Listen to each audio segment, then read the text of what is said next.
One of the sharpest um, sources on the internet and from the UK these days, or recent history,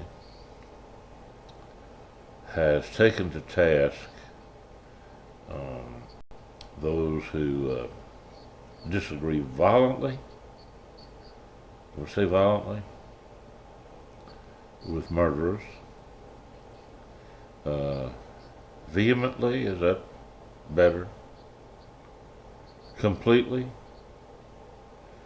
Uh,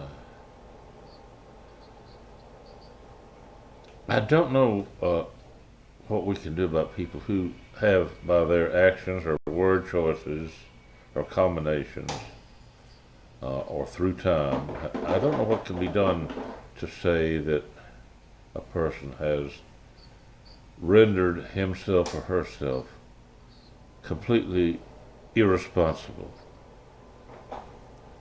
But I think that's true. There are people who use words in ways that many do that really drain away the usefulness of of a word. I've heard people use two words, good and bad, in what I regard as one uh, disservice or another. And when they have a history of ruining the use of the word good or bad, then they do in fact render themselves irresponsible, completely irresponsible. There's a certain absolution in that. You know, if you hear some people try to talk about something and they really prove that they have no useful reaction or information, then it might be best to think, well, they're irresponsible. Well, like a 2-year-old is not responsible for every word used, although a 2-year-old, typically is just old enough to learn what the word no means. And by golly, the terrible twos are when, a young person is noticing that he is not the same as somebody else. He is apart from somebody else and can say no to something or yes, but, you know, so, but that doesn't mean we say, oh, well, this kid is reprehensible. We apprehend that uh, that's part of growing up, you know. Um, Later on in life, if people cannot handle themselves very well, rhetorically or in some other way with words, then we can say that people who just can't do very well might be thought completely irresponsible. In other words, they're not responsible uh, for the specific use of words that they choose. However, they can be held to account for their actions or for words that can still cause inexcusable actions or actions that demand some redress somehow. But I don't want to say that most of the people I meet are completely irresponsible in the sense that I'm talking about it.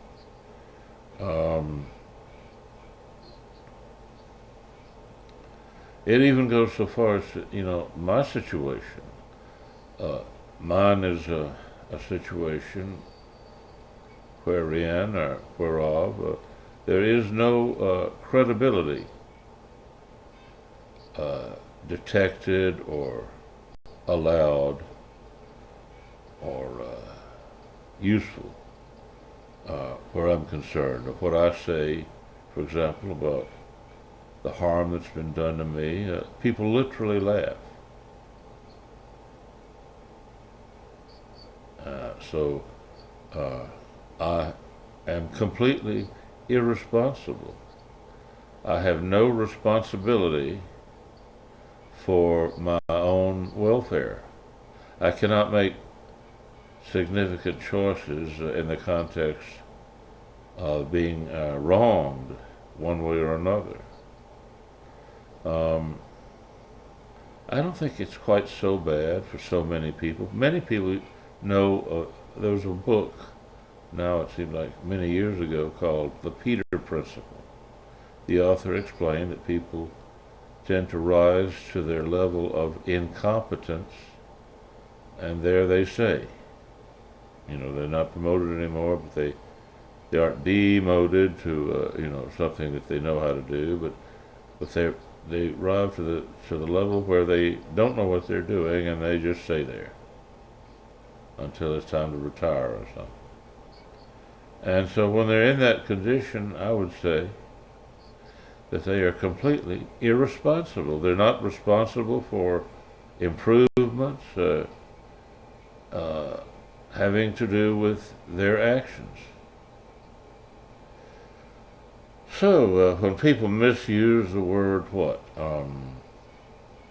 Capitalist, communist, fascist, Nazi, conservative, liberal, progressive, these are terms that I tend to notice figure into loads and loads and loads of what should be thought of as trash talk.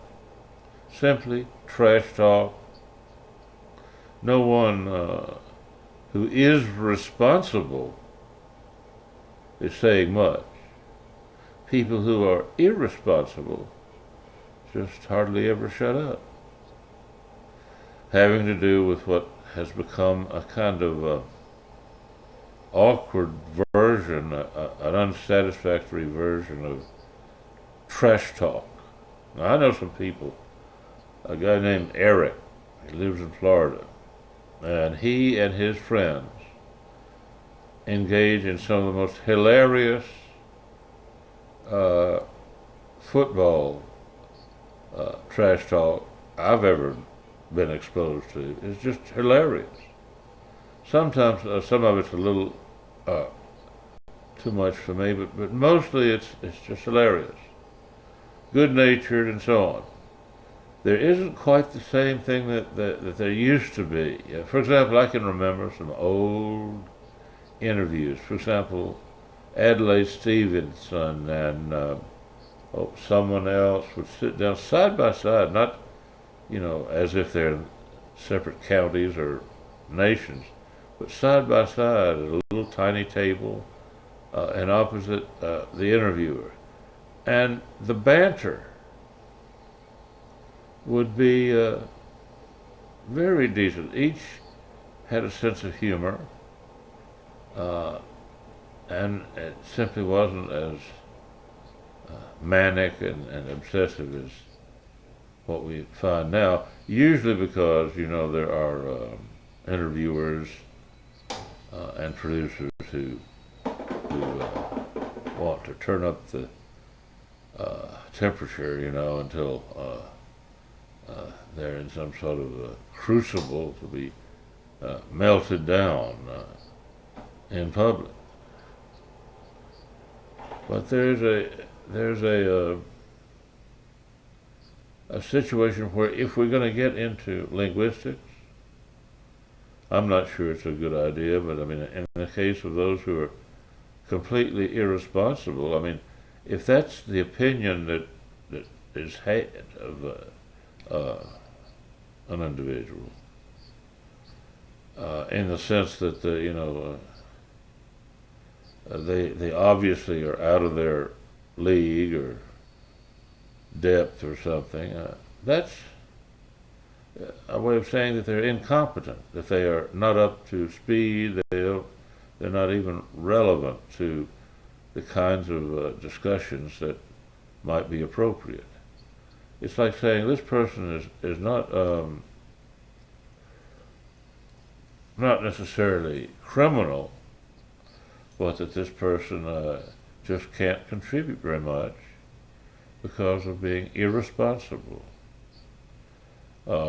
Another idea would be, if you're a really good, tennis player and someone wants to grill you on foreign policy, you might say, well, he's irresponsible.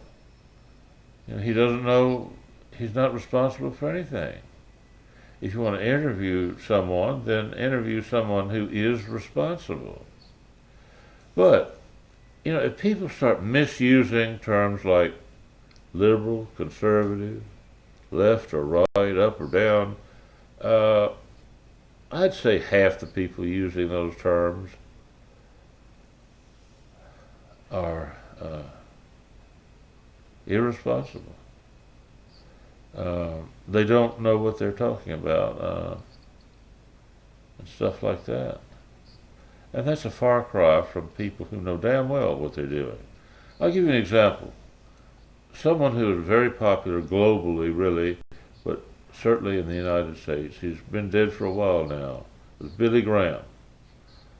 He had a way of speaking, in just ad lib, 24-karat gold verbiage, and he knew what he was doing. It was no accident. He was, basically building an empire, leveraging hatred,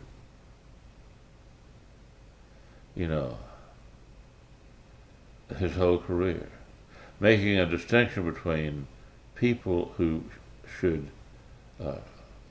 hold together with him against people of some other dubious distinction. And he was successful largely because he could talk at several levels at once, and a lot of people didn't even know what he was actually knowingly saying, because he couched himself in what some thought was almost flawless or holy terms. He turned out to be a tyrant. And we have the same today. I can think of several offhand. I don't think it would do any good to mention them, but I would say someone like Billy Graham was in large measure irresponsible. He literally just did not matter. And so eventually a lot of people began to say, wait a minute, you son of a gun, we don't need a religion that is grounded in hate and making distinctions that are for simpletons rather than more reasonable people. Billy Graham was an elitist, and he proved it. He went for the allegiance of people who are very vulnerable, even to this day. Well, it's pretty dangerous, I'd say. But even more dangerous are those who are theoretically movers and shakers of events such as war or aggression of some kind and so on, based on the predication that he or we are right about something and others are wrong about something. Same thing goes when people try to muddle through and not stand up for something. I could name a very popular man, has been dead a long time, who really did disappoint the civil rights movement. They were surprised. Well, of course, events prevented much of a showdown, but some, I think, correctly estimated that he wasn't much better than his predecessor, although his predecessor did something that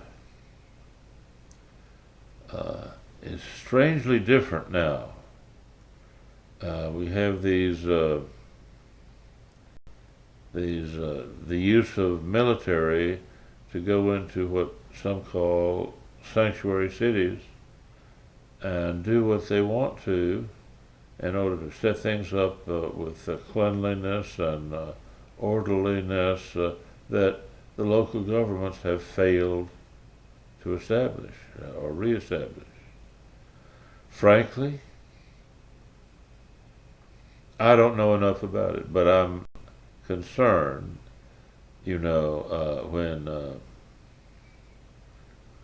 when we use troops as if they're national police force operatives under FEMA or any other rule.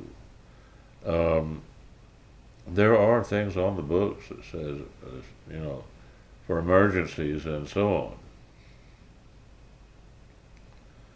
There, it's a matter of judicial determination whether or not a given statute can be relied upon for any given action. I don't know whether that's been made a matter of judicial examination or not, but anybody getting into that business has to be judicious and not just say, well, there are a lot of things I can do, why don't I do just about anything? Well, that's not happening, but it would be interesting if we had a judicial branch of government worth respecting. Frankly, I think that judicial oversight or wherewithal, has been missing for a long time, up and down the line. That's a separate topic. On the matter of things in Great Britain, I know that people are very upset, and there's some of the best people in the world at thinking through things, using language very well, find themselves at a loss for what they call failure of their systems. Those systems are under great stress, and the best thing to do is to work within, those systems so that we can, or the citizens can build a respect for the way government should carry on in the UK. Extrajudicial is something I'm terribly familiar with, and I don't think that should be the first resort. And I do understand those who say, well, there have been some very irresponsible commentary from officials, from the Fourth Estate, whatever. I think that's true. But I think if I had some standing, as a citizen, I would try to remind people of what they can do rather than remain irresponsible. And of course that involves things like voting, and having voted, there is incumbency, and that incumbency across the board has to be held to account. And if they cannot muster the arguments that work, then I guess the thing to say is that they are irresponsible. They can't prove to be responsible enough to get things done. It's not easy. There's a lot of noise. The wonderful thing about the internet is just about all we have left in many countries now to set things right. But some of that's because of the easy entry into dialogue and so on that the internet does afford. But that means that there is a lot of noise that can start up as easily as something better. That just means that people who know what they're doing are going to have to do more than do book reviews or um, I know a number of people have taken stands that are not necessarily popular, and now we have a situation where assault on prerogatives of a citizen have been made terribly obvious with the murder, or if you will, the assassination of an individual who was strong enough to say what he thinks. An assassination is a crime that always involves media. If it doesn't, then it's murder. But when murder rises to the level of assassination, it is because of notoriety or uh, legal status, something like that. Joe Blow, who's gets off work where he sweeps the shop floor, and someone shoots him, he's not likely to be called a person who has been assassinated. He might be a martyr, but basically, though he's murdered, he's not assassinated. When we talk about assassination, we're talking about a media failure. In the case of someone whose last name is Church,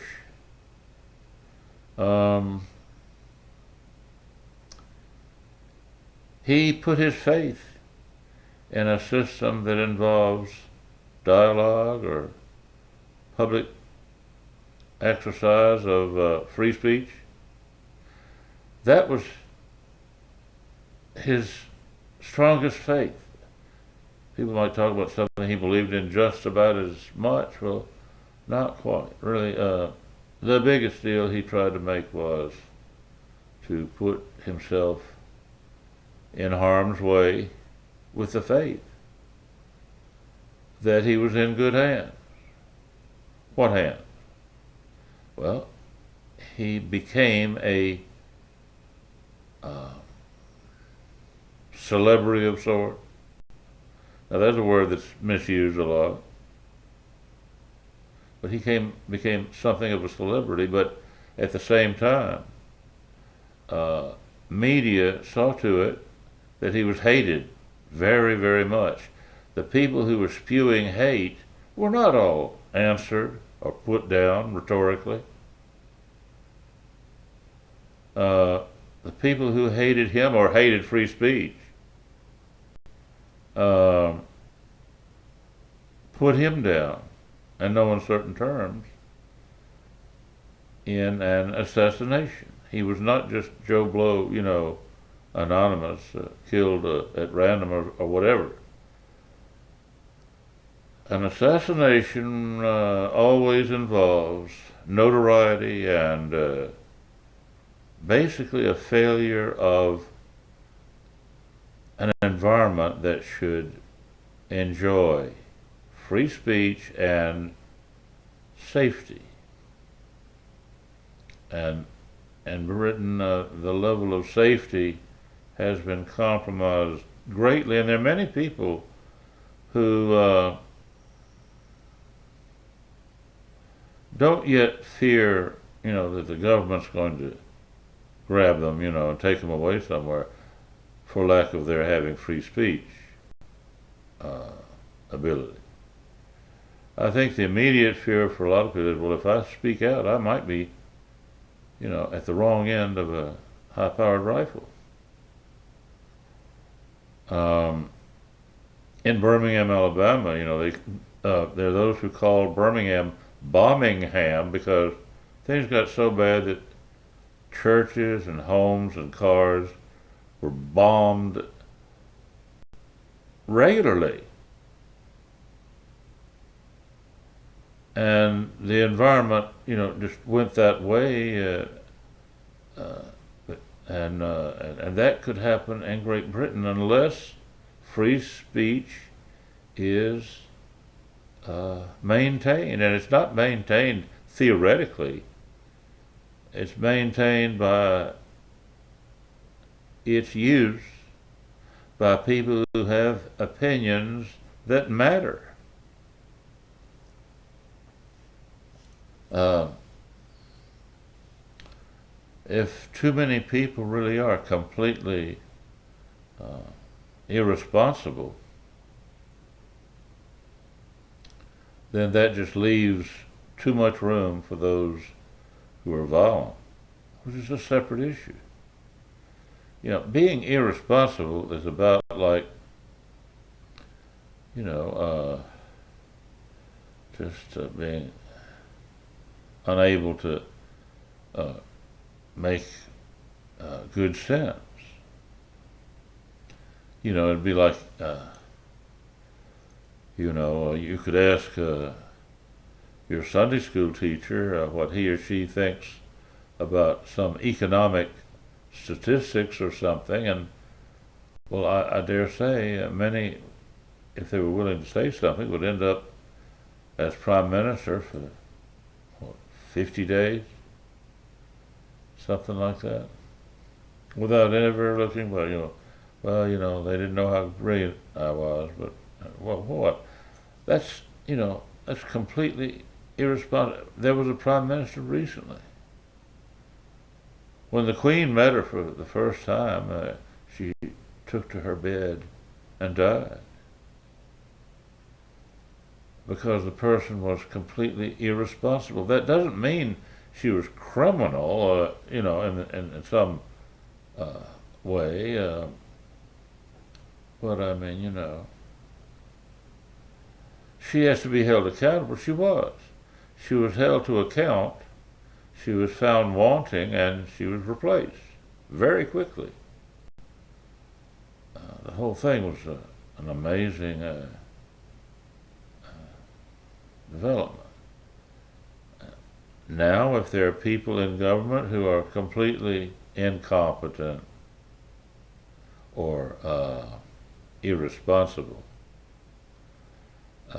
that doesn't mean that their motive is to subvert humanity. The woman who was prime minister for just a short time certainly shouldn't be accused of, wanting to subvert the UK in some way. Right now, though, there are people running around trying to, decide who is really no better than a subversive. In trash talk, I hear that less often than, the other labels that people use. But if someone is accused of being subversive, left or right, or something, that's quite a charge, and free speech allows for that if no names are involved, and if people can figure out what's going on, and there's a focus on somebody who turns out to be just that. Well, good. On the other hand, if somebody is subject to defamation, that's important.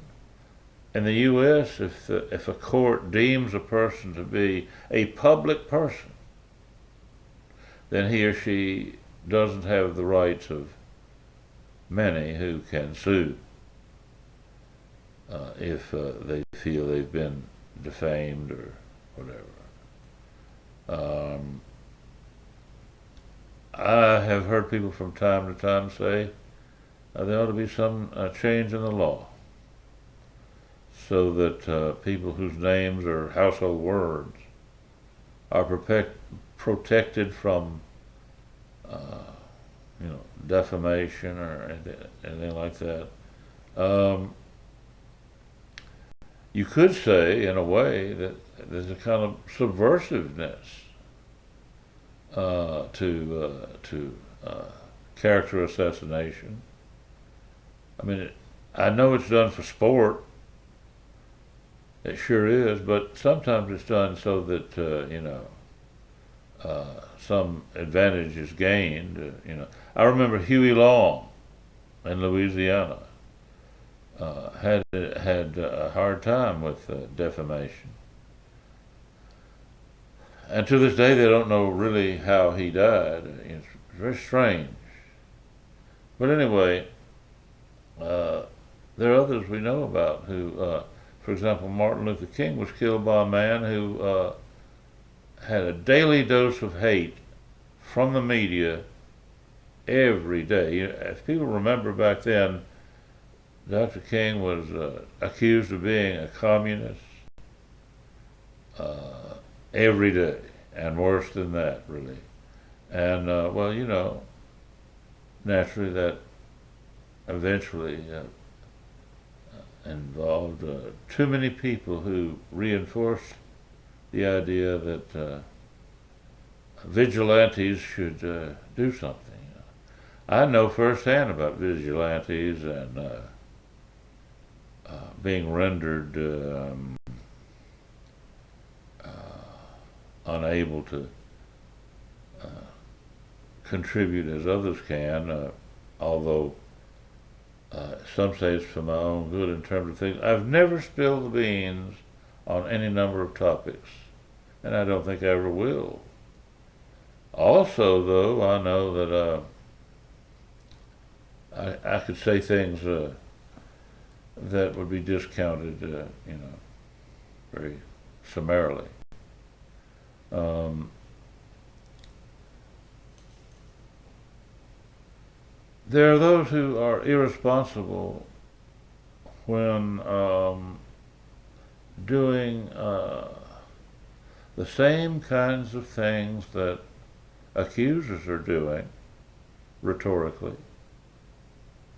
And so, in the fullness of time, we have to come back to the old adage, that the classical thinkers said, they said, as soon as a democracy figures out it can rob the treasury, it will, and the democracy will fall. Well, in the U.S. and other parts of the world, we've run up against that time after time. And in the nick of time, that's been, the basis for some fancy footwork, and everything to try to keep the public informed enough to meet the criteria. A democracy can work only if the voters are informed very well indeed. If they're not, then you end up with something that happened in Russia some time ago. The people there knew they didn't like what they had, but they didn't know much about the alternatives, and that was a problem. Well, there are a lot of people who can hardly read English. Some say we're to the point where we don't need to know how to read anyway. And of course, the arguments on that are far more time consuming than they ought to be, but people have to be convinced, and I don't know that it's being done. If they become convinced of the utility of being able to read more than a stop sign or the instruction manual on their next smartphone, well then, if that's all they need to read, then they will not be well informed. By the same token, though, there are only a few people I check in on, who are bundling good writing. There ought to be more people bundling a little bit on the internet. It's beginning to happen. People are discovering that if they join together on a channel or if they join together under a masthead, that that they can, in effect, have a kind of co-op arrangement. But then, if you gather together, you know, a whole group of people, and too many are really irresponsible, then let's hope people know that maybe they need to find something else, to read. Um, but I haven't said anything new. Uh, for one thing, I can't very well suddenly prove myself wrong by saying too much. For example, I'll give you a good example.